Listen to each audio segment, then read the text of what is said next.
It's time for another Dice Tower review with Zee Garcia.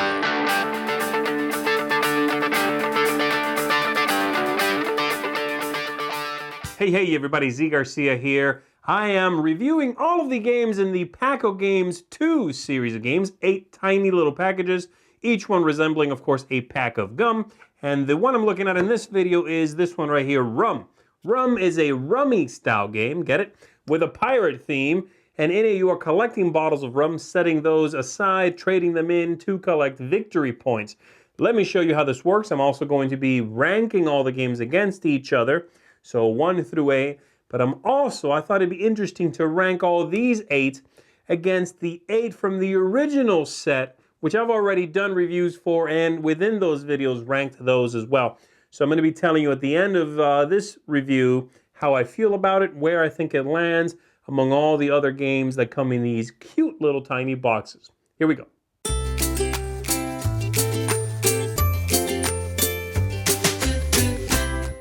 The objective of the game is to get to a necessary number of victory points and then you win the game. So for example, in a game with 2 players here, whoever gets to 21 points first is the winner of the game.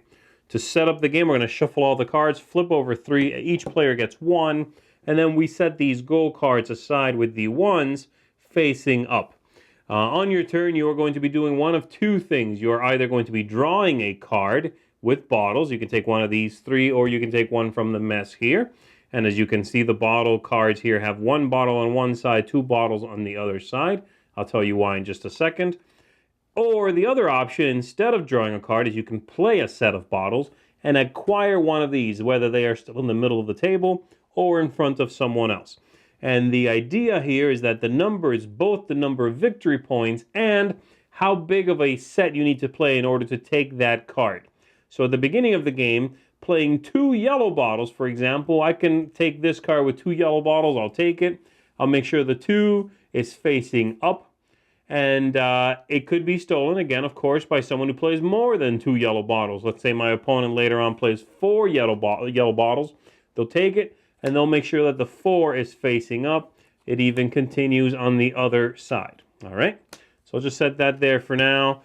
And I will start the play. A couple of other twists that I need to mention is these face-up bottles here, the single bottles, which is why we're facing them all the same way, are communal, meaning you can count these as being in your hand to acquire a set. However, these do dry up, and then you reveal 3 new ones. So for example, let's say I'm just going to take this one and remove it from there, and we take a single card and fill in that space, but face down. It is now my opponent's turn, and they are going to take this bottle, let's say, and again, we fill in that spot.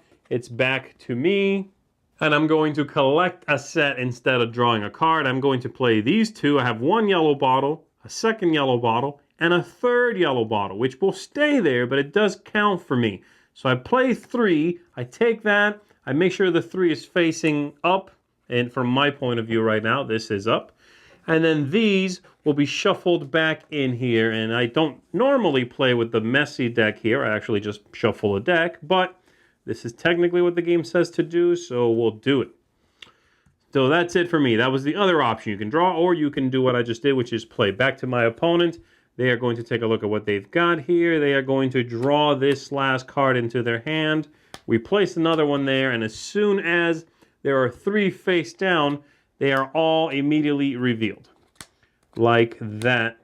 And now it is back to me. I have no cards in my hand, so I'm going to take one of these out of the center here. The reason I'm doing that, and the reason I'm taking this one, isn't necessarily because I want these colors, but because there are 2 purple bottles up there. There are only ever 3 single of a color. So there's 3 single purple bottles. That combination, if you can play it, is very powerful. Here's why. You can take the purple card, or any card, of course, with the matching trio, no matter what strength it is at, and take it and increase that strength by 2. And so if my opponent right now is able to play the 3 single yellow bottles, they'll take this away from me, take it from the 3 up to the 5, and place it in front of themselves like that. All right? So I want to make sure that this set isn't available here, just in case they have the third purple bottle. That would be bad for me. So I would take this, we would replace that, it would go back to them. Let's have them acquire a set here, shall we? What can they do here? Ooh, well, let's say they'll draw this one first, all right? Back to me. I'll just take one from the pile here, and then back to them, and they'll play these three. Pink, pink, pink. They will take that, set it at 3 in front of them. These will be shuffled back in, messed up, and we keep playing. There's one more thing I want to talk about, which is this right over here, the parrot. There is, among all these cards, there is a parrot. Where's that parrot at? There it is. Whenever you draw this one, if you draw it from the pile, from the mess of cards in the middle, that's bad for you. You are going to discard 2 cards. This is like this. You're going to discard 2 cards, and then this increases to 3.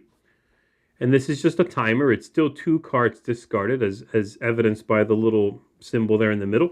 If it happens again, this goes to 4. If it happens again, it goes to 5. From now on, people are discarding 3 cards if they're risking it by drawing from the middle and they get the parrot.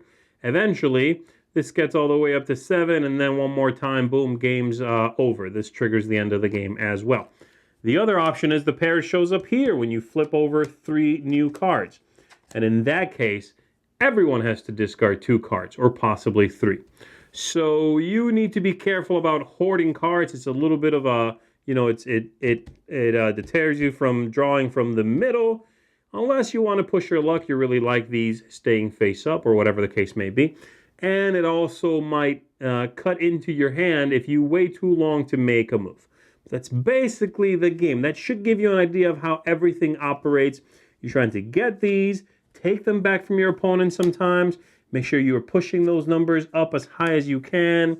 And if you can get to 21 victory points with 2 players, the numbers are lower for more players, then you immediately win the whole thing. And that's how you play RUM. I am a big fan of Rummy, and I'm sure that my love for that game has a big impact on what I think about this game here.